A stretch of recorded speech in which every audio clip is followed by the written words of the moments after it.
Good evening. At this time, I'd like to call this meeting for the Public Schools of Robeson County Board of Education, December 9th meeting to order.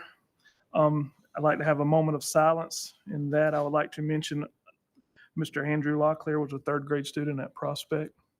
Mr. Charles Bullard, who was a former board member of District 4 as well. And also, let's remember North Forsyth High School that had a stabbing today on their campus. Let's remember them. At this time, we'll have a moment of silence.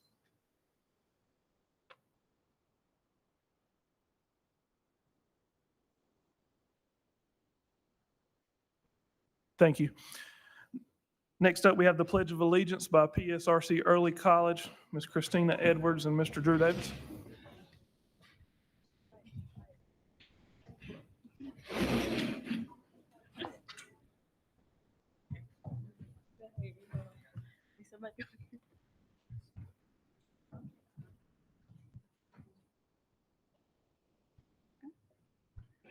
I pledge allegiance to the flag of the United States of America and to the republic for which it stands, one nation, under God, indivisible, and liberty and justice for all. Ms. Edwards, if we could, can those students introduce themselves? Okay. Hi, my name is Deborah De Jesus Perez, and I'm from Early College. Hi, my name is Gabriela Avila Galeana, and I'm in 11th grade. Hi, my name is Legit James, and I am a senior. Hi, my name is Paige Cummings, and I'm a senior. Hi, my name is Ethan Otten, and I'm also a senior. My name is Hannah Inman, and I'm also a senior. My name is Faithlyn Lester, and I'm a junior. My name is Chad Jackson, and I'm an 11th grader here at Early College High School. My name is Christian Ballinger, and I'm a sophomore. My name is Jaden, and I'm a freshman. Hi, my name is Tay, and I'm a 10th grader. I am Colin Hunt, and I'm an 11th grader at RCC Early College. Christina Edwards, and these are Beta Club students. Thank you, PSRC Early College, Ms. Edwards and Mr. Davis. We appreciate all you do. Thank you. Thank you. Next up, we have adoption of the agenda. I got a motion by Mr. John Simmons, a second by Mr. Henry Brewer. All those in favor say aye. Any opposed? Ayes have it. Approval of minutes. Motion made by Ms. Crystal Monroe, second by Mr. Vontae Leach. All those in favor say aye. Any opposed? Ayes have it. Information items, holiday card contest presentation, Mr. Stephen Taylor.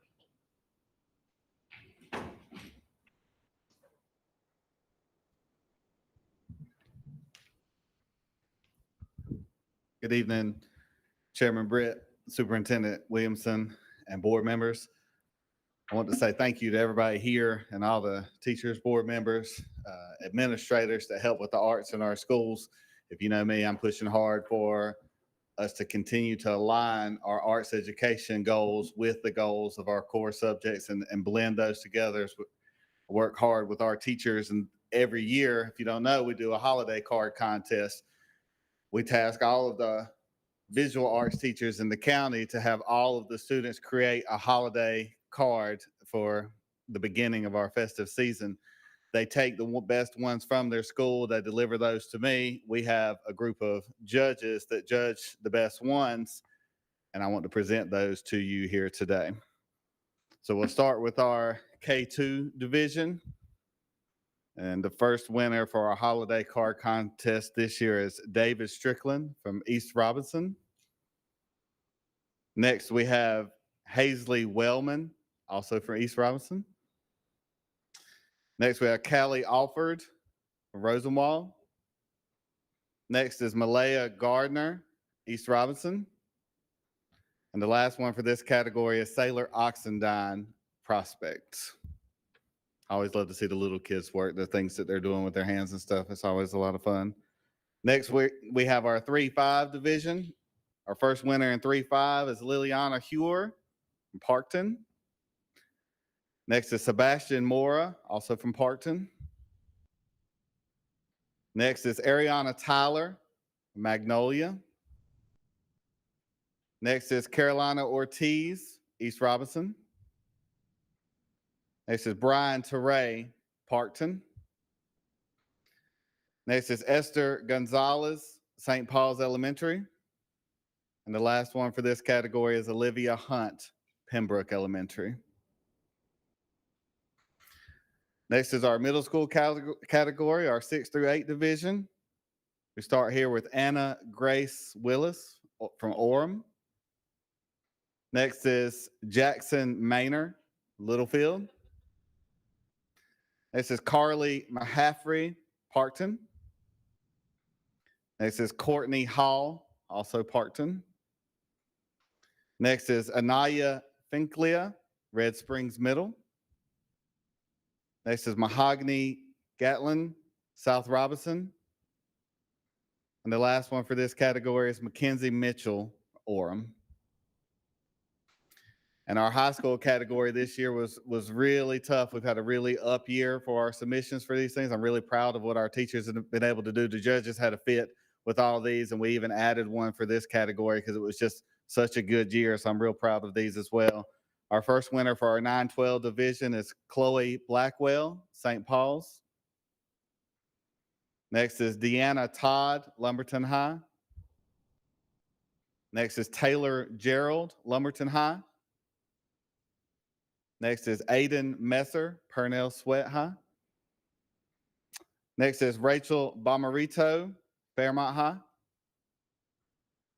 Next is Caria Mauricia Baltazar, Lumberton High.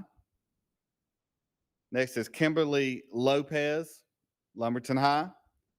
And our last one for this evening is Asai Maldonado Aguilia, St. Paul's High School, Buff Santa.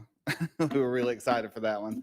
So thank you for everyone for your support. We're really happy with the products of our arts education. Thank you. Mr. Taylor, thank you for all that you do. At this time, can I have the board meet me at the podium?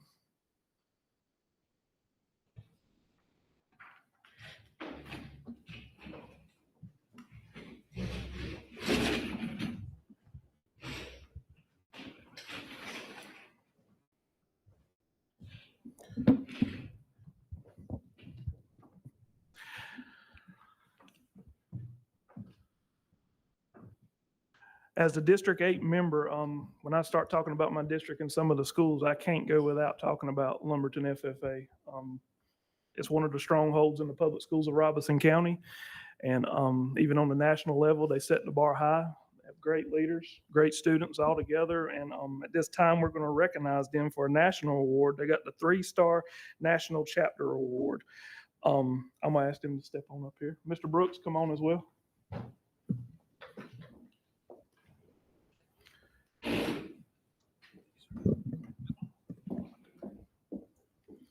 And I'm going to read this, okay? Presented to the Lumberton FFA in recognition of your outstanding achievement in earning the 3-star National Chapter Award, the highest honor bestowed by the National FFA organization. Your dedication to growing leaders, building community, and strengthening agriculture exemplifies excellence in agriculture education. Through innovative initiatives and meaningful service and unwavering commitment, you have represented Lumberton High School, Robeson County, and North Carolina with distinction on the national stage. Congratulations and thank you for your extraordinary work.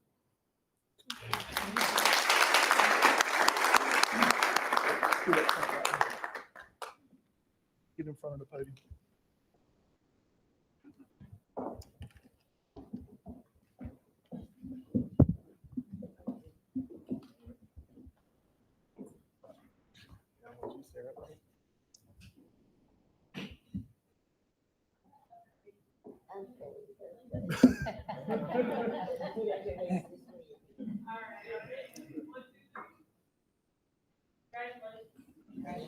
Good job. Shake everybody. Go down the line. Keep everybody there. Congratulations.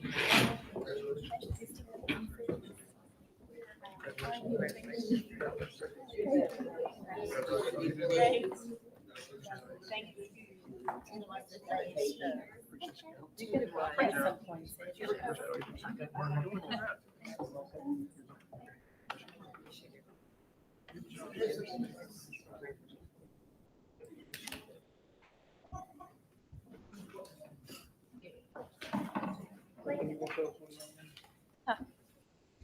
Hello, everyone. My name is Lakin, and I'm our chapter president.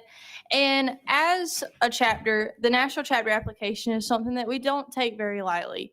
You know, we fill out this application, and as an officer team, we work very hard throughout the year to be able to fill out this application and apply for awards at the state and even the national level. And none of this would be possible if it weren't for our supporters, and one of those being, of course, our principal, Mr. Brooks, who allows us to do all of these events and activities, and who also just allows us to do these things and give these members these opportunities within our community.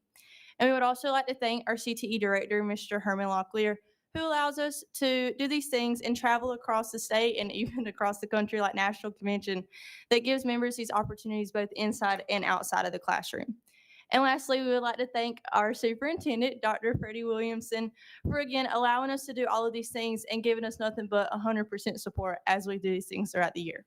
So again, we would like to thank you all for allowing us to do these things and allowing us to reach our goals like receiving the 3-star national chapter. So thank you.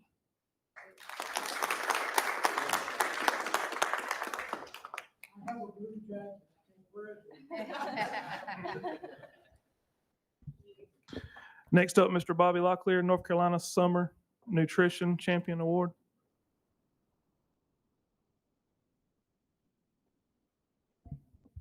Oh boy, I done skipped all that, didn't I? Monthly Impact Award, Mr. Jamal Campbell. I done skipped it. None of y'all even caught it, neither did you.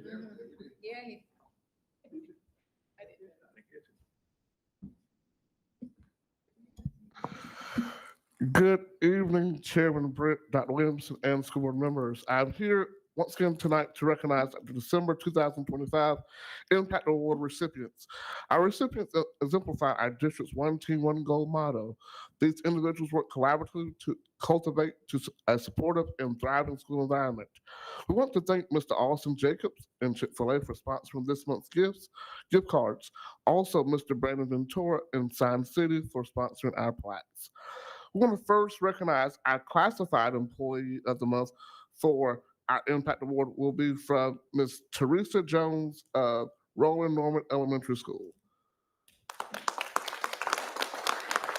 She's unable to be here tonight, so she's represented by her principal, Dr. Cole. The Public Schools of Robeson County proudly honors Ms. Teresa Jones, teacher assistant at Roland Norman Elementary School, as the district's December classified Impact Award recipient. Principal Cole shared, without a question, Teresa Jones embodies the true spirit of dedication and compassion in education. After a successful career in the private sector, she brought her wealth of experience and love for children to our school community. In our extended content standards classroom for exceptional children, Mrs. Jones demonstrates remarkable patience, professionalism, and care every single day. Her genuine kindness, faith, and positive nature brighten our school and inspire all who have the pleasure of working with her. As a district, we celebrate and honor Ms. Jones for the powerful difference she makes each day.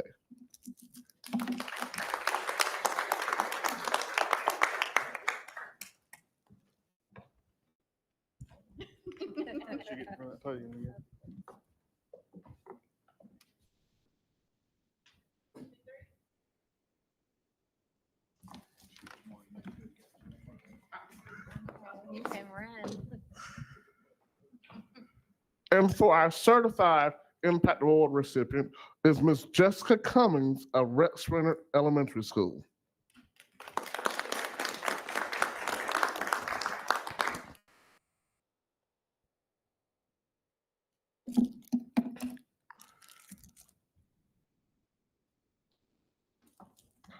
The district proudly recognizes Ms. Jessica Cummings, a fourth grade teacher at Rex Renner Elementary School, as the December's Certified Impact Award recipient.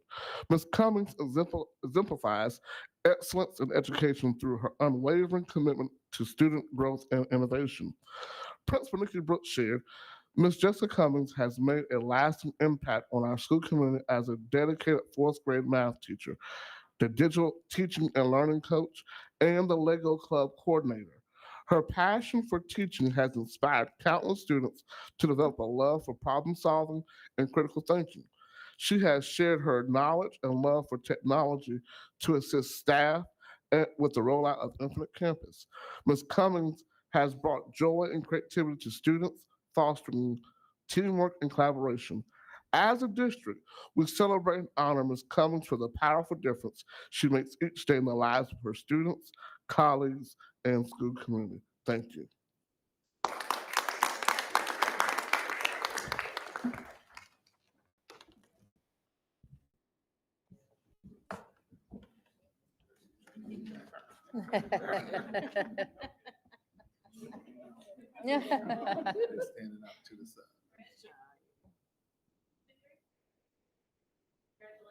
Congratulations.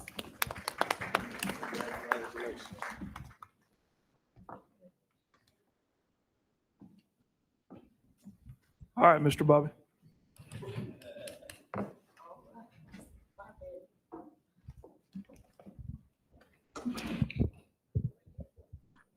No. Good afternoon, Chairman Britt, Superintendent Williamson, board members. At this point in time, I would like to recognize Miss Charlene and her staff, if they will step up, please.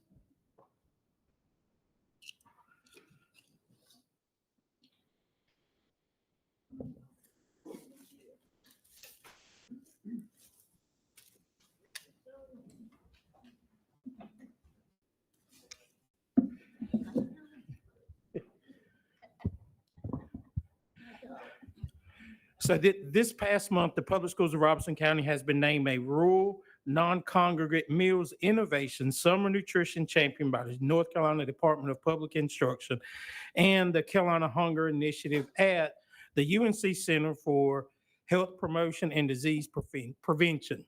That's a mouthful. This prestigious recognition honors districts that demonstrate exceptional commitment, creativity, and impact in ensuring children have access to healthy meals throughout the summer months.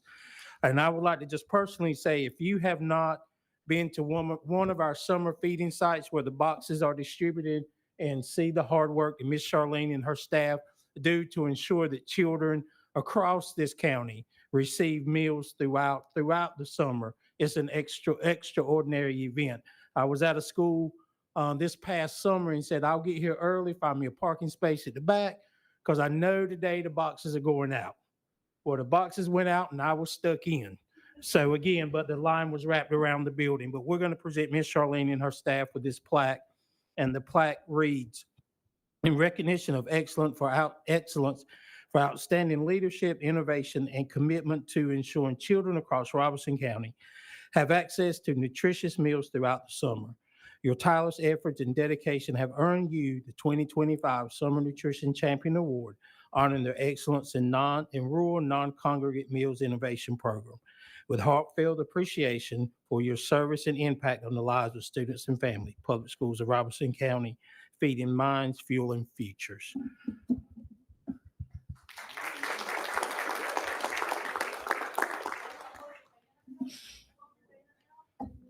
And then after pictures, we will have Miss Charlene and her staff introduce themselves.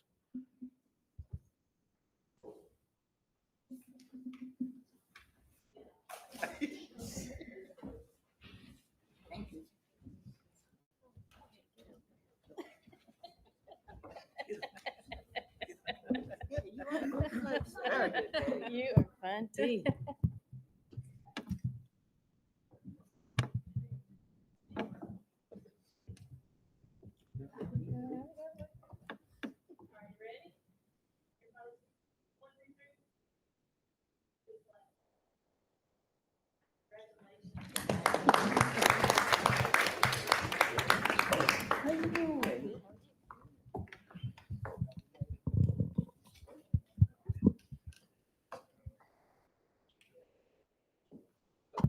Charlene Locklear, Child Nutrition Director.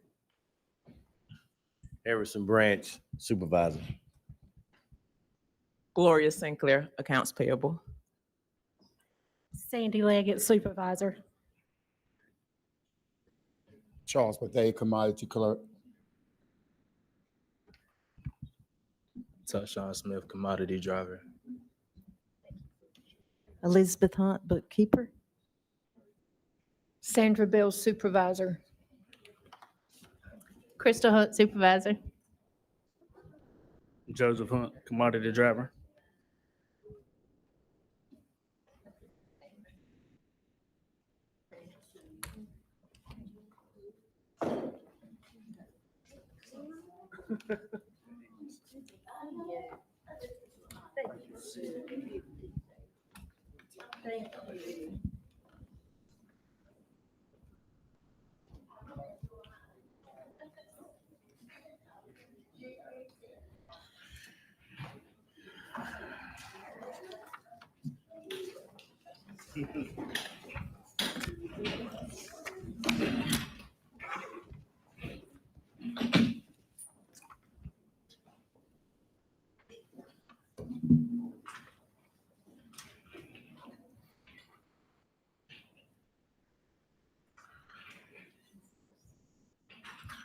Mr. Craig. Thank you, Chairman Britt. Miss Charlene's sitting back there now. She's scared to death because they were fixing to leave, and I said, you can't leave. I'm not going to ask you no questions, but I think about 5 years ago, I got a call from Dr. Lynn Hargrave, who was director of child nutrition for the state of North Carolina. And basically, there was discussion. We were changing over with director, and she said, will you write a letter for Miss Charlene? Absolutely, without a doubt.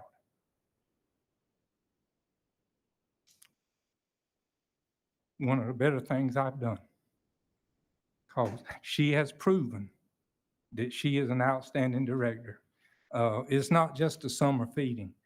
You just need to go to the schools at any time, and you will see the impact her, and not only her, all these people that's back here with her. And a few of those were young enough to be there when I was there. So they're still working, but we thank y'all for what you do each and every day, because we know we got kids that come to school that they don't have meals at home. And what you do is vitally important for the school system. So thank you. Mr. Henry Brewer. I just wanted to say that every board meeting, we have some snacks. And I know it comes from our nutrition department. I want to thank them dearly for that. Thank you. Dr. Williams. I would just echo what's been said already. Charlene, thank you for your leadership and to all your team members for what you do every day. Not only, Mr. Craig, do they not have a meal, most receive their best meal in our schools, and we appreciate that. Thank you. Thank y'all again. Next item is new standing committee requests. Mr. Jamal Campbell.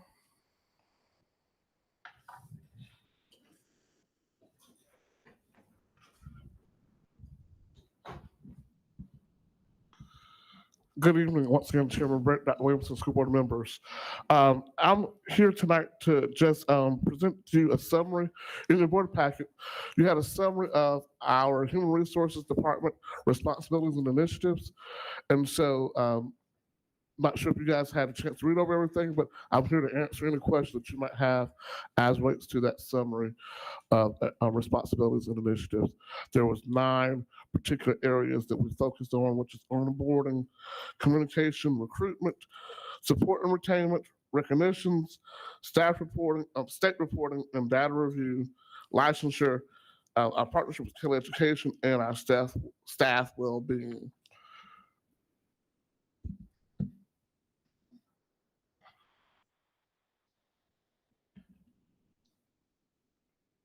Dr. Terry.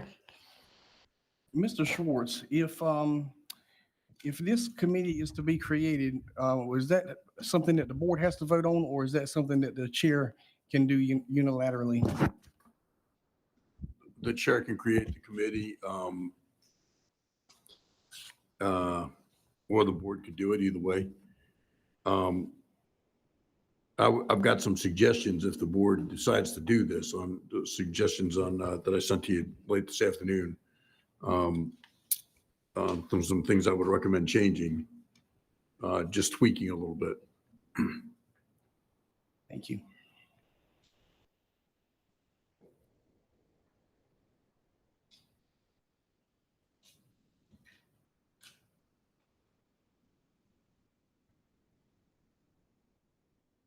Dr. Mann, you have a question?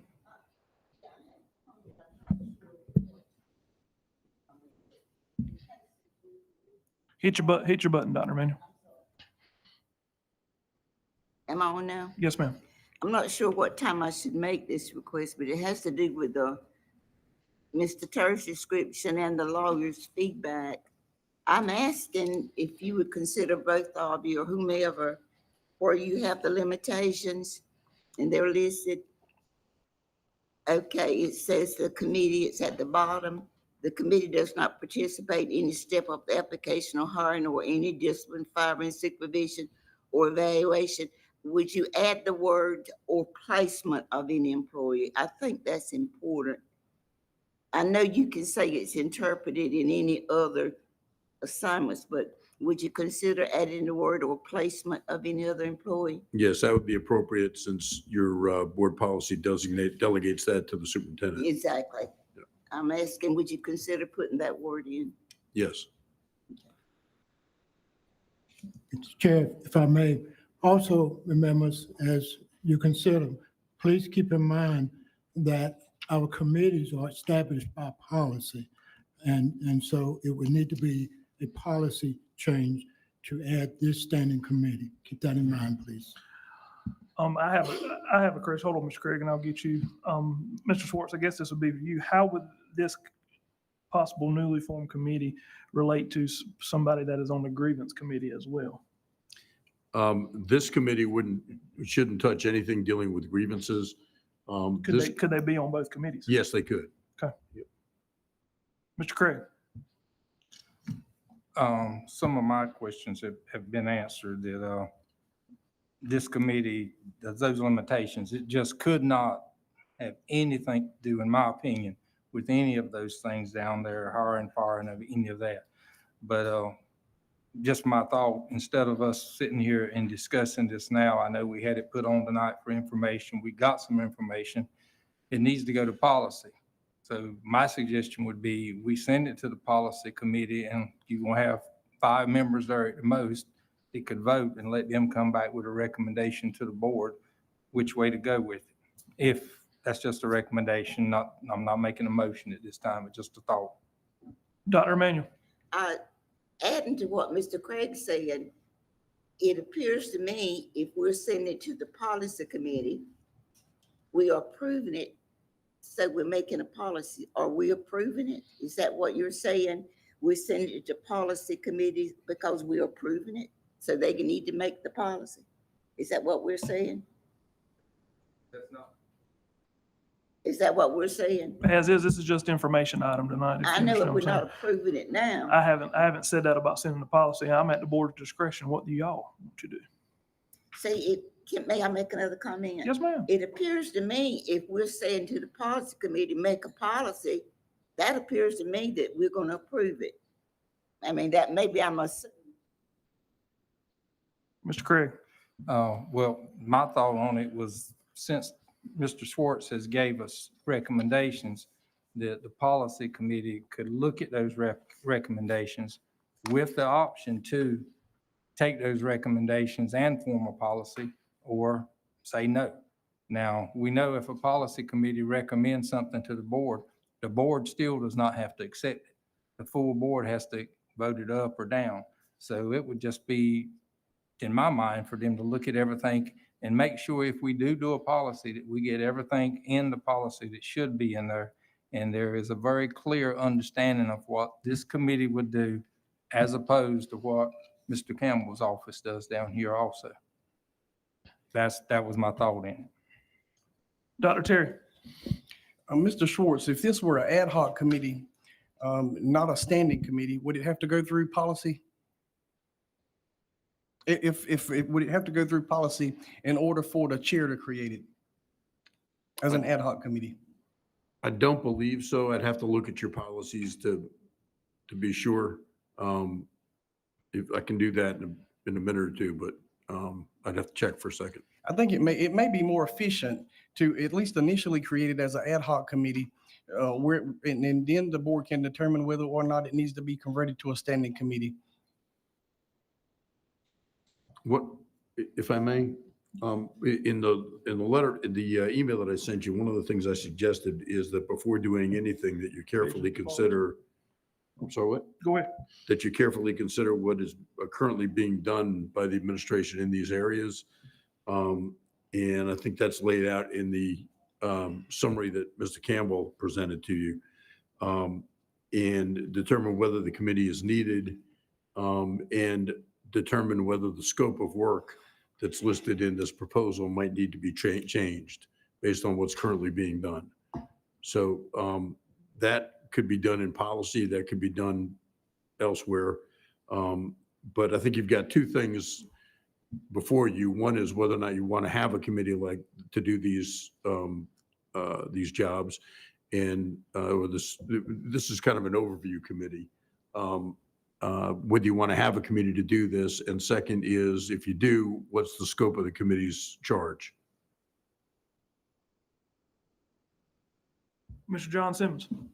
Yeah, Dr. Locklear, by looking at what you presented to us and what Mr. Campbell have, is basically the same thing. So what would this committee purpose be, and how would it be any changes? I've got some examples of how such a committee could possibly fill the gap between what HR does and what the superintendent's of advisory committee or advisory council does. He sent us an email earlier this week with a nice summary of their initial meeting, and I think they've got some meetings coming up. But if you think about the way those two entities are structured, each of those entities, the Superintendent's Advisory Council and the Office of Human Resources, those are essentially administrative appointed areas. Every formal structure that routinely meets or touches or monitors our workforce is under administrative control. And what I'm proposing is more or less a governance, not an administrative structure. And I think that in terms of governance, our work would begin where their work ends. And as it stands right now, we only see, in terms of HR, hirings, resignations, terminations, individual transaction, and nobody is currently really responsible for bringing any workforce health updates or kind of patterns to this board. What's going on with our workforce in terms of patterns? That doesn't happen on a regular structured basis. If anyone's looking at why people stay or why they leave or why they resign or retire early, that may be being done, but there's no line to the board where that kind of information is discussed on an ongoing basis. And this type of committee could do that kind of work. And to that point, Mr. Chair, I'll just add, as the board, you can recommend, as you've done other recommendations, for me to present those information. So our exit surveys, we routinely review those exit surveys as a department with the superintendent, so we can always stay abreast to our hiring and as those who are leaving. One of the things we found on our exit survey is that 82% of those who left want to return because they believe that we have a supportive environment. They're leaving either for family reasons, for relocation. Sometimes it deals with the pay. That's something we as a district, we cannot change as of right now. So we do analyze that work. And so as a board, you can always make a recommendation for me to present certain items to you, and I don't mind presenting that information to you as well. Mr. Jamal, did you just make myself clear on that? You just said 82% of the people that leave want to come back? Yes, to the 82, based off our exit survey, 82% of those who leave our district are willing to return back to our district. And once again, they're leaving. The top 3 reasons why they're leaving is because of family issues, relocation, or pay. Those are the top 3 reasons. And so one of the things that they do say in their exit surveys that they love about our district is the support that they do receive from their school staff and from certain district office departments. And so that information does get analyzed, once again, routinely by my department as a whole.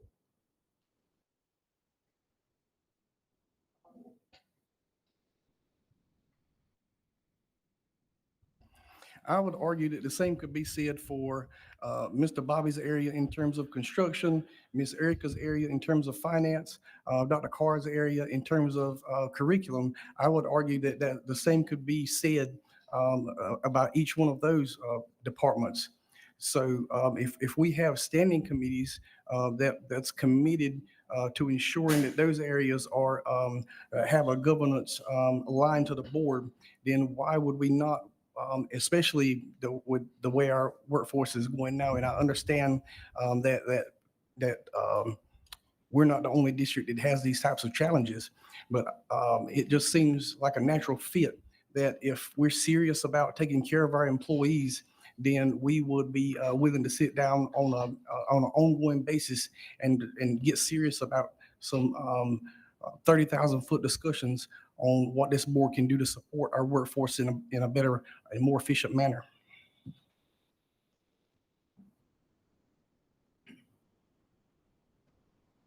Mr. Bradley. And I guess to kind of build on that, or to go off of that statement, what can we do to bring, if let's say it's 82% saying that they're willing to come back, what are we missing with the other 18% saying they're not willing to come back? What maybe can that group do to bring other ideas? Maybe it's not from other school districts. Maybe it's from creative things that other employers are doing. We can bring those thoughts and ideas here, and hopefully you move that to a more number that would come back, or maybe it decreases the turnover rate. I mean, I'm willing to do anything at this point to try to better not only ourselves, our employees that we have, but to retain employees in the future. So I mean, I'm willing to look at anything as long as it doesn't cross paths. And it looks like the attorney kind of helped mitigate that. So now I feel better about it now. So, Mr. Bradley, to that point, so you have 18% when you dive into that. Some of them are changing or getting out of education altogether. So they've determined education is not for them. So you're not going to get all 100% back. One of the things I'm participating in each month as an HR professional, our region holds our regional meeting with all the HR directors in the area, in which we meet each month, and we go over hiring best practices for hiring within the district, overall district as a whole. What trends are we seeing as a region? How can we help each other? What ideas, what is Cumberland County doing? What is Bladen County doing? And we interact and we have those conversations. What are they doing to attract individuals? What are we doing to attract people? What problems are we seeing as relates to individual leading? And so we're seeing pretty much the similar trends where those conversations are happening monthly that I participate in as a HR director in this district. So that happens for our region each month, and then twice a year in fall and spring, the HR directors as a state, we meet for our state meeting as well, and we go over some of those trends as well there. Mr. Jabal, hold on one second. I'm going to roll it over to Mr. Schwartz. He's got some information. Yeah, responding more directly to Dr. Locklear's question, I've looked up the policy, your board policy 2230. Board committees establishes standing committees that you operate with, but it also has a provision dealing with ad hoc committees that says, as time and situations demand, ad hoc committees may be appointed by the chairperson with the approval of the board. Ad hoc committees have no final authority and are subordinate and advisory to the board unless the board provides otherwise. In some of this discussion, there's been a conversation about governance. I think you're talking about oversight with this committee, not governance. Governance is the superintendent's operation, basically. So does that answer your question more directly? Okay. Thank you, Ms. Schwartz. Dr. Manuel. I just had a comment, and it's in relation to Mr. Phillips. One thing, Mr. Phillips, that we do not have the advantage of is the economics in this county, our tax base, and county commissioners, we don't get the money to match the supplements that the other counties do. And talking with a lady that works at Drugs America. She informed me, one of our teachers, that she's planning on leaving to go to Cumberland. It's because of the tax supplement and the salary. So, you know, a lot of times money is important to people, and the grass looks greener on the other side. So that's one thing.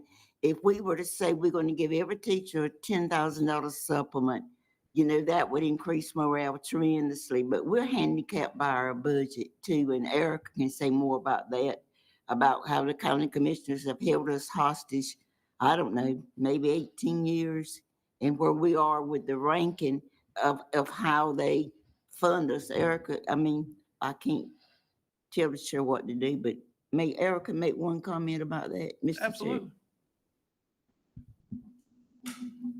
Hold on, Crystal. Terry, I'll come back to you. Good evening, Good evening. Chairman Britt, Superintendent Dr. Williamson. So you want me to make a comment about like where we rank for local funds? Yeah, So and also how historically- long we've been at that rate with the county commissioners. So historically, Robeson County ranks either 114 or 115 out of all the counties for the lowest local per pupil expenditure. So the local amount per child that we receive from our county for our appropriations. Cumberland County just received 13.7 or $13.8 million in additional funds to support their supplement increase. We have asked for that each year as part of our request to the county. And over the years, we have received an additional 1%. We moved from a 5% teacher supplement to a 6% teacher supplement that has been funded. Our entire budget from the county is a little over $14 million. And so Cumberland's receiving that in addition to just for that funding that purpose. Thank you, Ms. Erica. Crystal Monroe. I think I forgot what I was gonna say because it went way back. I guess in my head, I'm just trying to piece these two, hit the committee and then what you guys do.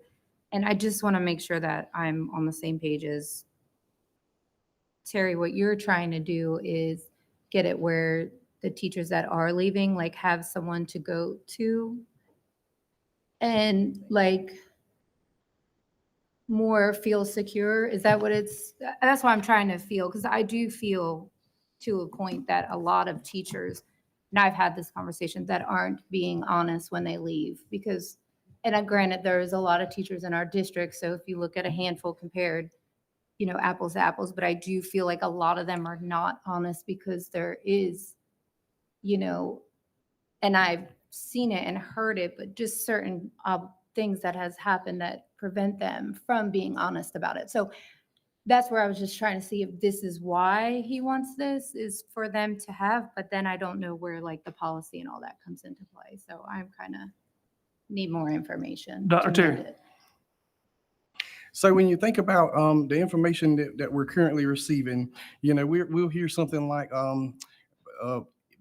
we need more EC teachers, but there's no ongoing process. And that's just one example. You know, there's shortages and there's workforce shortages in multiple areas, but there's no ongoing means of us to analyze, you know, that sort of information. Also, when you think about I think most individuals in education are not necessarily happy about where the funding is for public education nationwide. I don't think everybody's cool with that, but I think everybody is. I think most people are understanding of that. But you know, when you think about shared, in my world, it's shared governance. But when you think about shared oversight, when you have a committee like this, we're more or less sharing that responsibility of recruitment, retainment, and overall employee experience. As a board, we could share that responsibility with the administration, and also perhaps maybe be able to pull some levers here and there to maybe make some adjustments along the way. If we're noticing patterns, if we're noticing trends, one of the things that we don't look at on an ongoing basis is if you've got a school that has a mass exodus, what's going on there? Look at the flow of employees in and out of different schools in different areas along the way. Not necessarily a school; it could be a department like EC. And also, when you think about that sort of a shared responsibility, I would have a whole lot more confidence going up to a county commissioner or a legislator or whoever advocating for an area that I've been on the ground working in versus just hearing anecdotally that we're doing all we can do. And I'm not saying that you're not doing all you can do. I'm just saying that I feel like we can get more done if we share in this responsibility. Ms. Christie Fields. I'm just going to add this because I know we need to move on. We're elected officials and we have been given the responsibility to make sure that our constituents who are taxpayers as well as us, we've been responsible for one of the largest employers in this county and for the economic sustainability of the county. It's not about pointing fingers, but it is about making sure that we are providing the best for our employees, because everybody in this system are our employees and our responsibility. That's what we took the office for. And while it's great that 82% say they want to come back, how many actually come back? Because numbers can be skewed. And people most of the time aren't going to say that, no, they don't ever want to come back because they don't want to burn bridges. And that's understandable. It's understandable. But as one of the largest employers in this county, we have a responsibility to create a better workplace for them. And it takes everybody to do that task. It takes a lot of people to make that happen, a lot of pieces to make that happen. So I feel and believe Dr. Terry's not asking to lord over anyone, but as board members, we are approached by the community, and it is our responsibility to know what's going on and to be transparent. And it's going to take everybody doing that together. And to that point, Ms. Christie, I'll just add two points to that. Last year alone, we had 40 former teachers to return back to the PSRC, which was a huge amount of teachers who returned back to our district. We haven't run the numbers for this year just yet. Wait till the middle of the year to do that.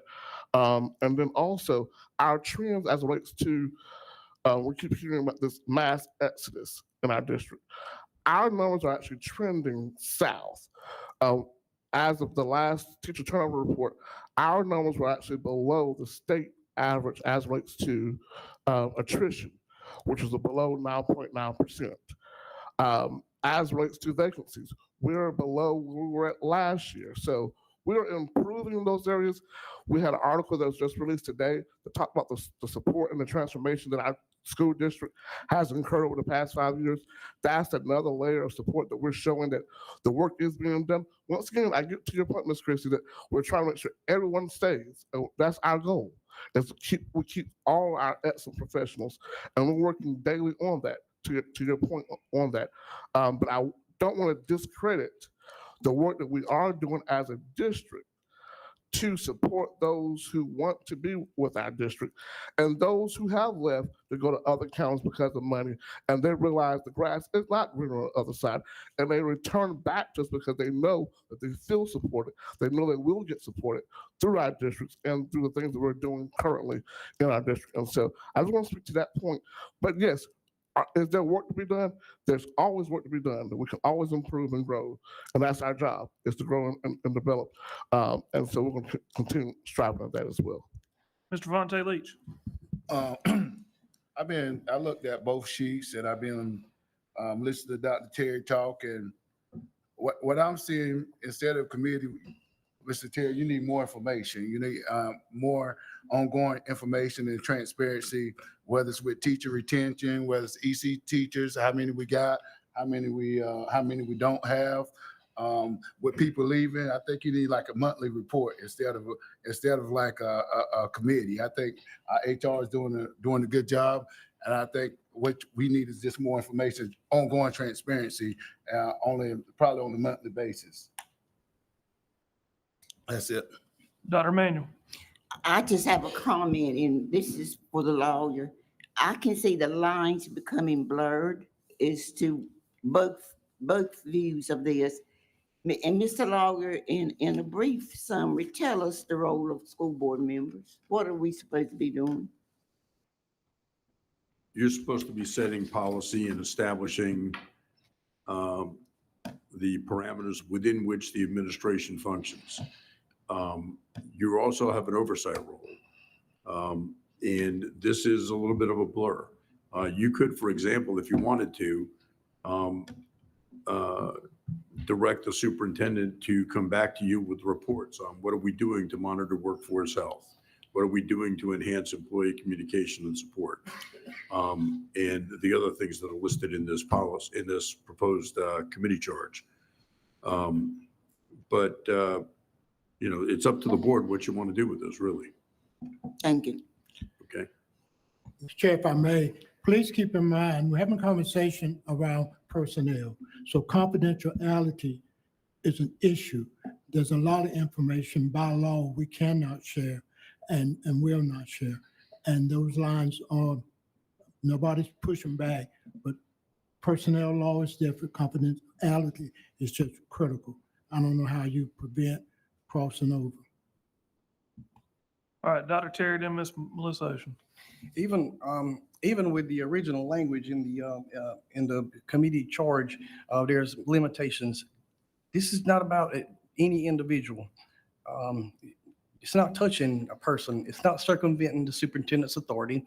It's not overstepping HR's role, and it's certainly not overlapping with the work that's being done by the superintendent's advisory council.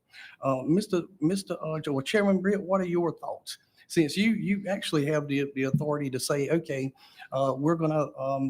you can propose an ad hoc committee just to see how it goes for a set period of time. I'm not exactly sure how those work, maybe a year.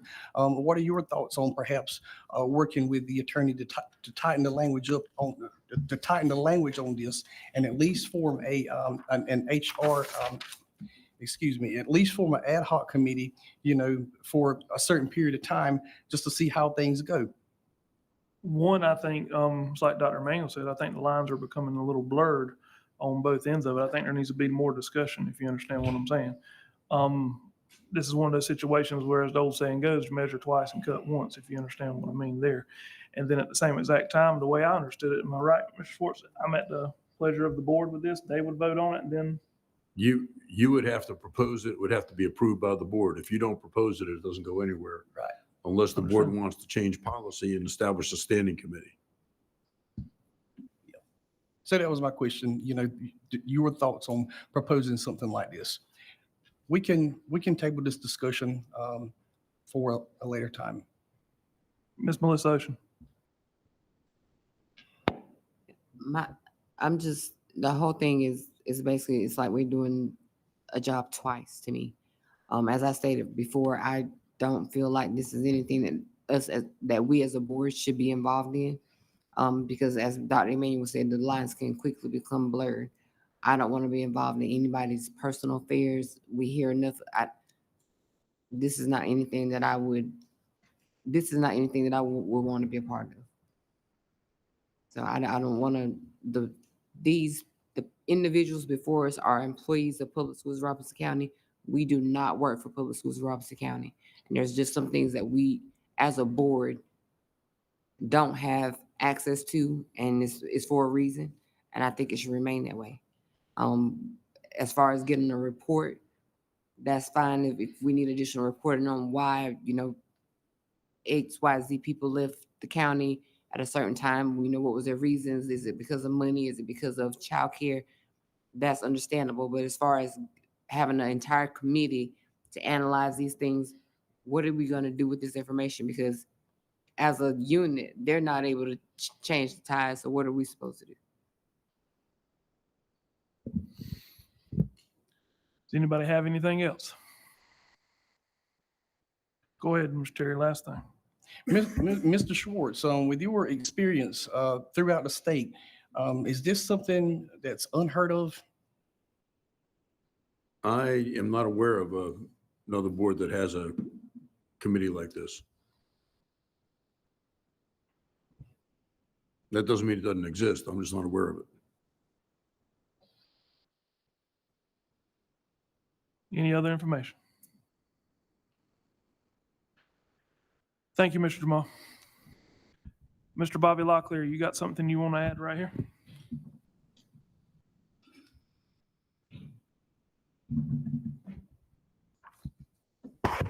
So, good evening again, Chairman Britt, Superintendent Williams, and board members. Failed to say this earlier, Merry Christmas and Happy Holidays.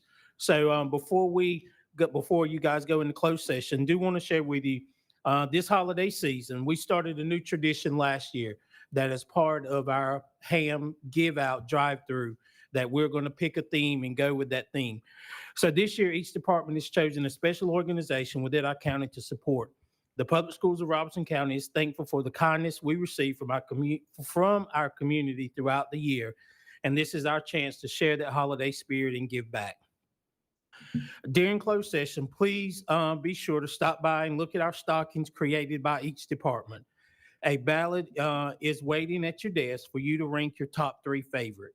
All stockings will be delivered to our selected organizations by next Wednesday, spreading cheer throughout the community. We would like to thank every department for bringing their creativity, joy, and generosity this holiday season. So again, each department chose a particular organization. We stuffed those stockings with things that particular organization needed to make it through the holidays. So again, just please take a moment and let us know your favorites there. Next, at your desk, you should have a flyer announcing our holiday drive-through next Friday, December 19th. So that will begin at 11 o'clock for our transportation. Our time on there for board members and principals are floating. So any point in time you would like to come by and join us next Friday, please do so. Again, thank you and have a joyous holiday season. Oh, and last thing, we have 11 angels on our tree out front. If you would like to grab one of those angels, fulfill that kid's wish and get that back to Dr. Sherry, I'm thinking by next Tuesday. All right. And we are turning the ballots into Miss Jessica? Yes, just Okay, turn the Ms. Jessica ballots already into gave Miss them. Jessica and we will rank and let the winners know who they are tomorrow. Next item, public comments. There is no public comment, so we'll move on to action items. Miss Erica Setzer, Sole Source, Explore Learning, Gizmo Science License. Good evening again, Mr. Bobby beat me to it. I also want to say Merry Christmas, Happy New Year, and Happy Holidays to everyone. So included in your packet, you should have a sole source vendor request for Explore Learning, and it's a district Gizmo Science License. Dr. Manuel. I have a question, Ms. Erica. How long have we been using Gizmo? At least for 3 years. And it's used with which curriculum? Science. Science. Yes, And ma'am. what grade levels? K-12. It's online and virtual experiments for science. And may I ask a follow-up question? To your knowledge, is it being used? Yes. Because I remember going in a classroom and they were using it. I make a motion that we approve it. I got a motion made by Dr. Manuel, a second by Mr. Vontae Leach. All those in favor say aye. Aye. Any opposed? Ayes have it unanimously. Monthly financial report, Ms. Erica Setzer. And I can answer any questions anybody has about the monthly financial report. Motion being made by Mr. John Simmons to approve the monthly financial report, second by Mr. Bradley Phillips. All those in favor say aye. Any opposed? Ayes have it unanimously. Thank you so much. Mr. Henry. I just wanted to make, as Ms. Christie mentioned earlier about, we're here to listen to constituents also. I've been asked that we, take a notion to, when we get to the finance reports, that we don't hear them out, that we just automatically, approve them. But I think what the public is not understanding, is that we get that beforehand to oversee and analyze. So I think if there's any discussion, we would bring it up as board members. But I just want to make that clear to the public. I agree, Mr. Henry. Ms. Melissa?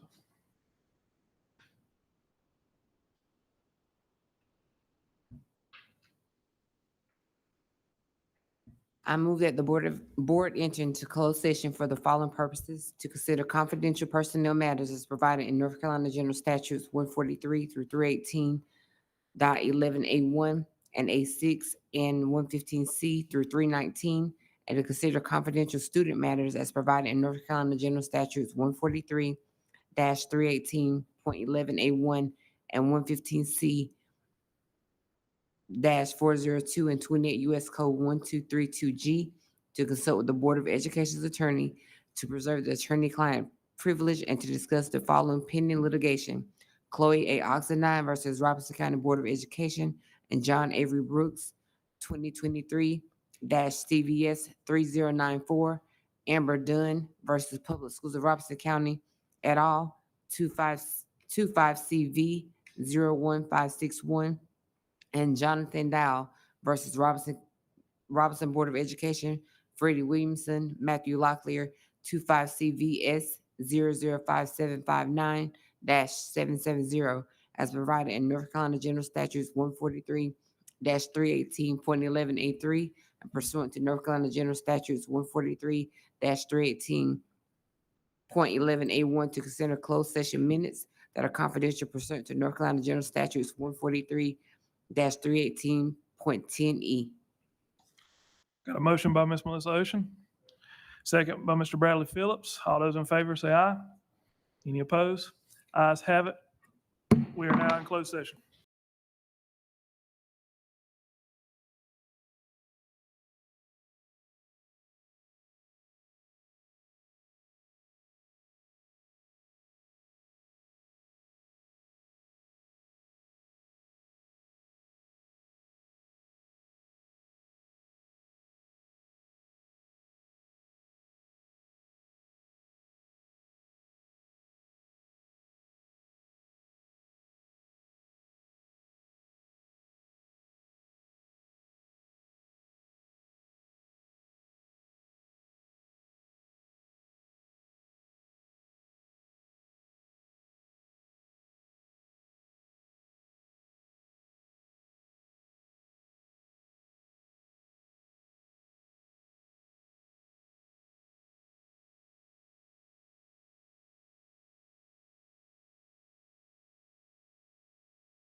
Craig, Make a motion, we come out of closed session. got a motion by Mr. Craig, second by Mr. Vontae Leach. All those in favor? Ayes have it. Ms. Christie Fields. I'd like to make a motion to amend the agenda to approve a legal settlement in the Chloe Oxendine matter, please.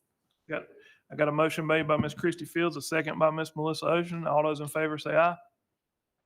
Any opposed? Ayes have it. I need a motion to approve certified and classified personnel.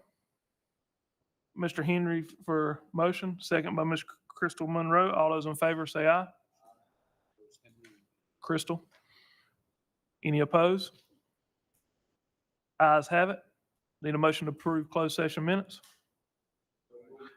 Made by Mr. Vontae, seconded by Mr. Craig. All those in favor say aye. Any opposed? Ayes have it. You good, Mr. Turner? Yep. And now you need a motion to approve the settlement.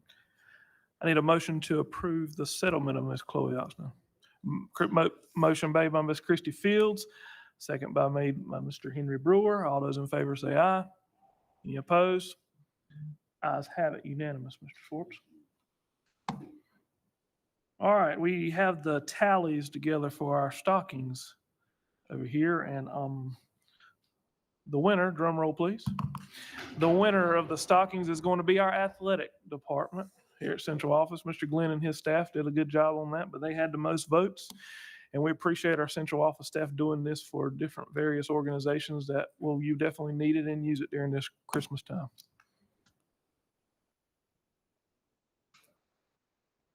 I need a motion to adjourn. Motion made by Ms. Melissa Ocean, second by Mr. John Simmons. All those in favor say aye. Any opposed?